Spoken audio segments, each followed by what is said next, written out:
Hey everybody, Pastor B here, welcome. I'd love to spend some time with you today. We're going to spend some time in the Word and also over one of my favorite desserts, bananas Foster.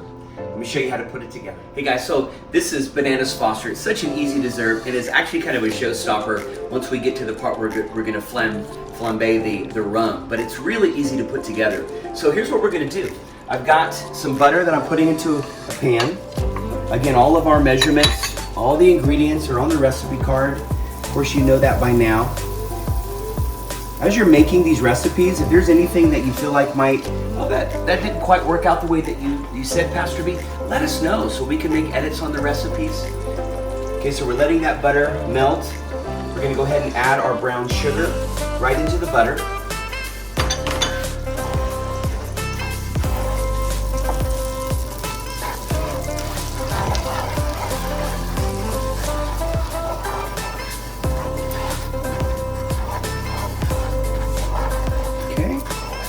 I want to make sure that all the butter is melted. The brown sugar and the butter are coming together. Then we've got a little bit of heavy cream. I'm going to go ahead and mix that right in at this point.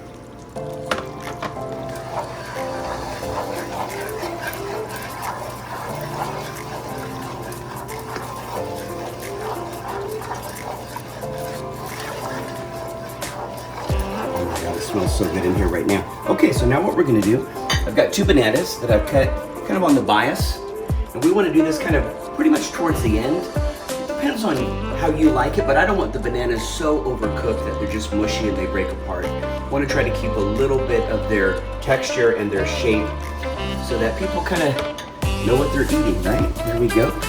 Okay, we've got our bananas in there, stirring that around. This is easily enough to serve for 4 people. We're going to serve this over some vanilla ice cream. If you needed to serve more than that, you can always just adjust the recipe. You've got all the ingredients, so just do a little bit of the math. It's not a big deal. You could easily double this. You could triple this. You could cut this in half if you wanted. Okay, so we want to just let those bananas kind of come together a little bit in there. I'm gonna let that cook for about a minute, family, and then I'm gonna show you how to finish this up. Okay, team, so we've got our bananas cooking here in our mixture. And now what we're gonna do is we're gonna add our dark rum to what we wanna do over top. We're gonna go ahead and turn off the light so you can see.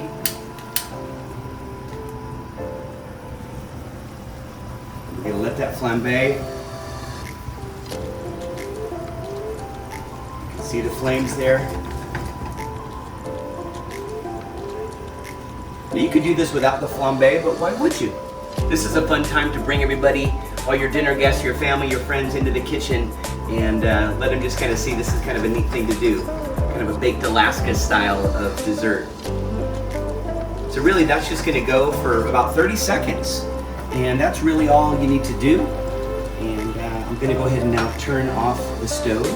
And let that just finish up, and let me show you how I like to eat. So we have our banana mixture all ready. You saw me put that on the oven and we flambéed that dark rum towards the end. Now we're ready to go ahead and plate. So what we're gonna do is we're gonna just put some vanilla ice cream in the middle of our bowl, just like that. And then we're gonna come over top with some of our bananas and our rum mixture, just like that. Oh. Don't be shy. Right over the top like that. And then I like to finish it with a few candied walnuts just to add some texture. And there you go, bananas Foster's. Don't just like it, make it. Hey team, from the beginning of creation, we see this picture of a God who desires to be near to us, to be close to us, to be with us. Even the pictures that we see in the book of Genesis are of God, again, spending quality time with Adam and Eve in the cool of the garden in the afternoon, desiring and really cherishing those quality moments with them. I'm here today to tell you that God loves you and He wants to be near to you. To remind you that our God is not a faraway God. And even though we may even push Him away at times, He lingers and He waits for us to invite Him into that place of closeness. God is so gracious in the way that he relates to us. He wants to be even nearer to you than you know. I tell our church family all the time that you're as close to God as you want to be. And I believe that because I know that God always wants to be close to us. I want to read this great story for you from 1 Kings chapter 19 to see how God revealed his desire for closeness to the prophet Elijah. It says in verse 11, the Lord said, "Go out and stand on the mountain in the presence of the Lord, for the Lord is about to pass by." And then a great and powerful wind tore through the mountains and shattered the rocks before the Lord, but the Lord was not in the wind. And after the wind there was an earthquake, but the Lord was not in the earthquake. And after the earthquake came a fire, but the Lord was not in the fire. And then after the fire came a gentle whisper. When Elijah heard it, he pulled his cloak over his face, and he went out and stood at the mouth of the cave. A gentle whisper. The ESV version calls it a low whisper. The New American Standard Version calls it a gentle blowing, and this is the one that I grew up knowing most. The King James Version calls it a still, small voice. Why? Why does God so often speak to us in a still, small voice, in a gentle whisper? Well, I believe, simply put, that in order for me to hear someone who is whispering, I have to be close to them. You can't stand at the opposite end of a room and hear a whisper, or certainly not hear it clearly. To me, it's just another demonstration of how God so wants to be near us and close to us. One of my favorite stories of God's desire to be with his people is in the Old Testament, as we read about the story of Israel going through the wilderness as God is preparing them for the promised land. And each time that they would stop to camp, they would set up all of their tents, including the tabernacle and the tent of meeting. And at one point, God speaks to Moses and he says, "I want you to build me a tent, that tent of meeting, in the middle of your community." This was such a picture of God's heart for his people. He said, "I want to be with you. You are my delight." God so wants to be with us.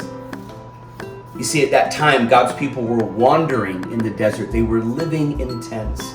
But God says, "I love you during this season. I love you completely. I want to be with you." Could I encourage you today that God still wants to be so close, not just to us, but to you?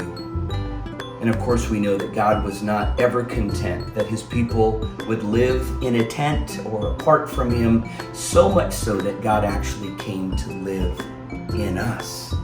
Matthew 1:21 says, "She will give birth to a son, and you are to call him Jesus, because he will save his people from their sins." And all this took place to fulfill what the Lord had said through the prophet. "The virgin will conceive and give birth to a son, and they will call him Emmanuel," which means God with us. God is with us. He is with you. Let that sink in today. God loved you so much, he came to live in your heart forever.